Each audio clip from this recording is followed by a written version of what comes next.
니혼게이자의 신문은 4일 시진핑 중국 국가주석이 핵심 정책 기조로 공동부유, 우리가 같이 잘 살자, 이 공동부유를 내걸었지만 지난해까지 중국의 도시간 빈부격차는 역대 최고 수준으로 벌어진 것으로 나타났다 그랬습니다. 이 중국의 국가통계국 자료에 의하면 지난해 도심 지역의 상위 20%의 가구의 1인당 가처분 소득이 하위 20%에 비해서 6.3배가 많았다, 이렇게 보도했습니다. 중요한 것은 이런 통계치가 수치를 집계하기 시작한 1985년 이후에 가장 큰 격차라는 점입니다. 2015년만 해도 중국 도심 지역의 가처분 소득 격차는 5.3배였는데 8년간 빈부격차가 더욱 심해진 것으로 분석이 됩니다. 이는 결국 시진핑 집권 이후에 해가 갈수록 악화 일로를 걸었다는 것으로 이 시진핑 주석의 핵심 정책이 완전히 실패했다는 것을 의미합니다. 니혼게이자에는 이어서 가처분 소득의 증가 추이에서도 빈부격차가 심화됐다 그러면서 지난해 상위 20%의 가처분 소득 평균치는 전년 대비 4.5% 증가한 반면에 하위 20%는 1.3% 늘었다라고 밝혔습니다. 이건 소득이 적은 집단일수록 전년에 비해서 벌어들인 가처분 소득의 증가 추이가 더 적었다 하는 걸 뜻합니다. 통계국의 자료에 따르면 이 도심 외 농촌 지역의 경우에 빈부의 격차가 더욱 도드라졌습니다. 지난해 농촌 지역의 상위 20% 그리고 하위 20% 가구의 1인당 가처분 소득 격차는 9.2배까지 확대됐습니다. 이는 4년 만에 최대치입니다. 이 중국의 소득 격차는 해외와 비교해서도 두드러집니다. 스위스의 투자은행인 크레딧 스위스에 따르면 중국 내 소득 기존 상위 1% 계층의 부의 독점률은 31.1%를 기록하면서 전년 대비 0.6%포인트 상승했습니다. 반면 함께 비교 대상에 올랐던 주요 14개 국가 가운데 11개 국가는 부의 독점률이 전년 대비 하락했습니다. 중국은 이 14개 국가들 사이에서도 가장 큰 상승폭을 기록했습니다. 문제는 이 공동부유 정책이 시진핑 사상의 핵심이자 지난 집권 10년간은 물론이고 앞으로의 시진핑 3개도 가장 기본적인 이념이자 추구해야 될 근본 정책이라는 점입니다. 사실 중국에서는 그동안에 이 시진핑의 공동부유에 대한 내부 비판이 일면서 슬쩍 걷어들이는 모습까지 보였습니다. 특히 중국 경제를 쑥대밭으로 만든 이 부동산 시장 관련 정책에서 시진핑의 공동부유는 이미 흔적조차 찾아볼 수 없을 정도로 사실상의 정책 철회가 이루어졌다라고 볼 수 있을 겁니다. 그럼에도 시진핑 주석은 공동부유의 끈을 버리지 않고 있고 오히려 더욱더 강조하고 있는 듯한 모습을 보이고 있습니다.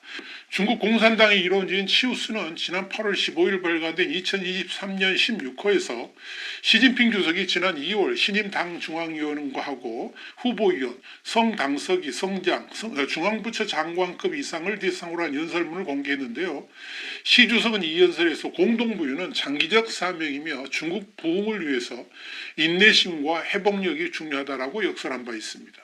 치우스에 게재된 이 시진핑 주석의 글이 주목받는 것은 이 매체가 사실상 중국 공산당의 여론을 주도하는 정신적 지주로서의 역할을 하고 있기 때문에 그렇습니다. 그렇기 때문에 이 치우스의 시진핑 글이 게시되었다는 것은 중국 공산당이 바로 이 논지를 추종해야 된다는 것이고 이 사상을 받들어 나가야 한다는 것을 의미하기 때문입니다. 시진핑 주석이 공동부유 카드를 꺼내든 건 지난 2021년 8월 17일 당 중앙재정위원회 제10차 회의에서입니다. 시 주석은 이때 공동부유를 전체 인민의 정신과 물질 생활이 모두 부유한 것이다, 이렇게 정의하면서 소수만 부유하거나 똑같이 분배하는 평균주의가 아니기 때문에 단계적으로 촉진해 가야 된다라고 강조한 바 있습니다. 문제는 시진핑의 공동부유 정책이 시장경제 발전에 집중해온 이 기존의 정책과는 완전히 방향이 다른 사실상의 중국식 사회주의로 좌클릭한 것이라는 점입니다. 당시 세계 언론들은 청년층과 빈곤층의 저항에 부딪힌 중국 공산당이 성장 일변도의 경제 정책을 버리고 사회적 양극화를 해소하기 위해서 중국 특색 사회주의 건설을 추진하고 있다, 이렇게 분석을 했었습니다. 그러나 이 중국 국가통계국의 데이터에서도 볼 수 있습니다만은 시진핑의 공동부유 정책은 이미 실패했다는 것이 확인됐습니다. 그렇다고 중국의 빈부격차가 앞으로 해소될 가능성도 전혀 보이질 않습니다. 오히려 더 악화될 수밖에 없다는 전망도 나옵니다. 우선 중국 기업들의 과다한 채무 문제가 소득 격차를 벌리는 주범이기 때문에 그렇습니다.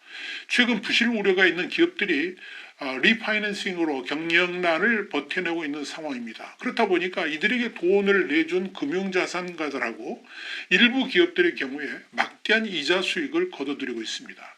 사실상의 이 좀비 기업들의 증가가 이 중국 내 빈부격차를 더욱 늘리는 요인으로 작용할 수 있어서 그렇다는 겁니다. 이는 공동부의 실패를 부채질하는 촉매제가 될 것으로 보입니다. 이런 공동부의 실패는 시진핑의 전적인 책임이자 이를 이념화하면서 핵심 정책으로 추진해온 중국 공산당의 집권 명분까지도 사라지게 만들었다는 점에서 중요한 시사점을 던져줍니다.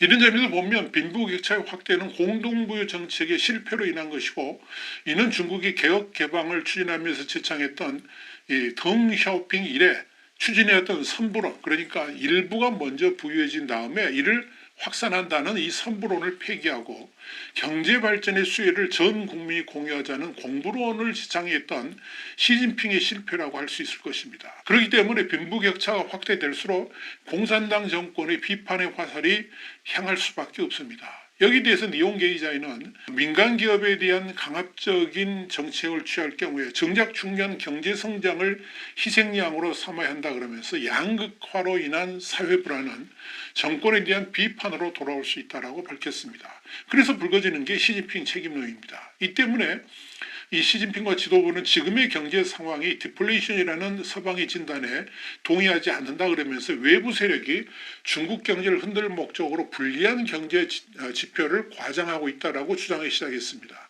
이른바 시진핑 책임론을 회피하기 위한 적극적인 방어에 나선 겁니다.